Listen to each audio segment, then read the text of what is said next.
couple of things to remember if you've just found out you're pregnant.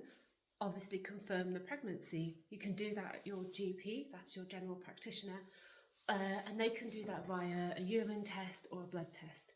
Once you've confirmed you're pregnant, it's so important that you register your pregnancy. In the UK, that's with your hospital, and you can do that by self-referral, or your GP can do a referral to you to the maternity unit that will look after you. This is vital. It's vital to receive that care as soon as you find out you're pregnant, so that they can arrange your scans and all your antenatal appointments required to ensure that you and your baby are well and healthy. So please, please, please don't forget this. It's not a waste of time. It is very tedious. It can be stressful, but there is a reason for every appointment and a reason why, as midwives, we need to see you, especially if you have any concerns. The scans as well, it's so important to remind you that scans are not just for seeing the baby and happy to see the baby's face and, oh, he's got your nose, etc., etc. The purpose of the scans are to make sure that the baby is healthy, the placenta is fine, and any other issues that the sonographer and your gynae obstetrician or midwives, because some midwives are trained to do these scans, is to ensure everything is okay. Throughout the rest of your pregnancy, we'll remind you of all the appointments you need, and please, please, please keep them. There is nothing more stressful for the midwives who have people who miss or don't attend appointments, especially because they are a lot of people that need those appointments, and it is quite hard to chase you up immediately after. Of course, there'll be obvious and serious reasons why you've not been able to make the appointment. A lot of the times it's women who are very unwell, or life gets in the way, so we expect for things like that to happen, but please, please, please keep those appointments.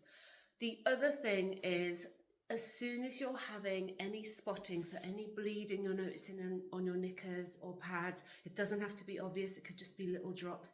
Please, please, please contact your maternity team so we can assess and make sure everything is okay. These things are reassuring. I had a really nice lady last week, who said to me, you know, she called to say that she was concerned about the baby's movements. Oh, I don't know if it's worth me coming in. And I said, absolutely not.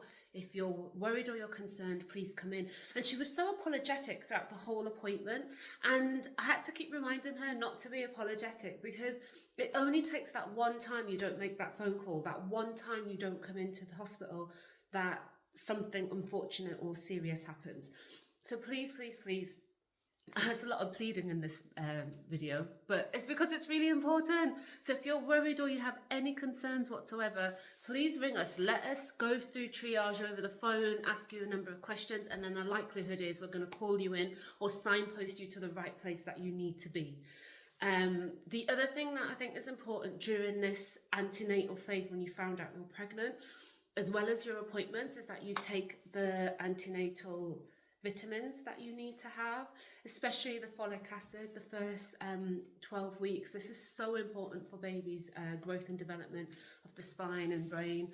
I also think, well, not me, but it's also recommended, and I agree, that you start talking to the baby, playing music to the baby.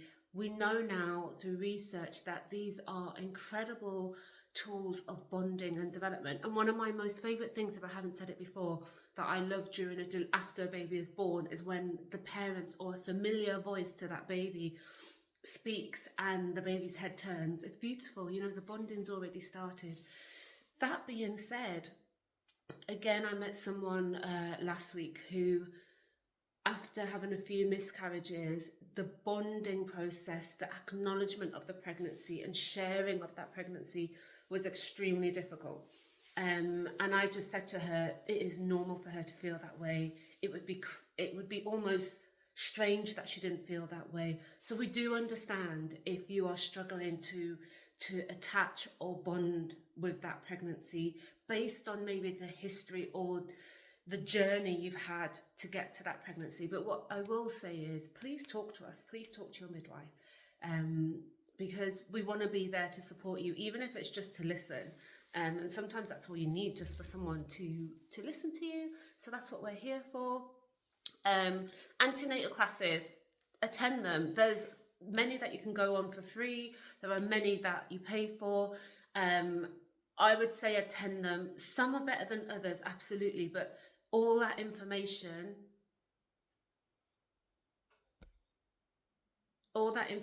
is worth it at the time. Yes, sorry about that, little pause. So yeah, definitely attend those antenatal appointments. I get asked that question a lot. There's loads of books out there too. So I know you can get a lot of information from Google, from the internet, from JAPT, I can't remember what it's called.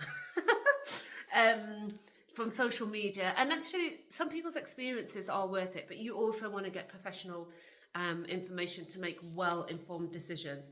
So please, tap into all the educated resources, the scientific resources, and then the experiences from friends and loved ones and others are still valuable, because you can learn a lot of I wish I had done that.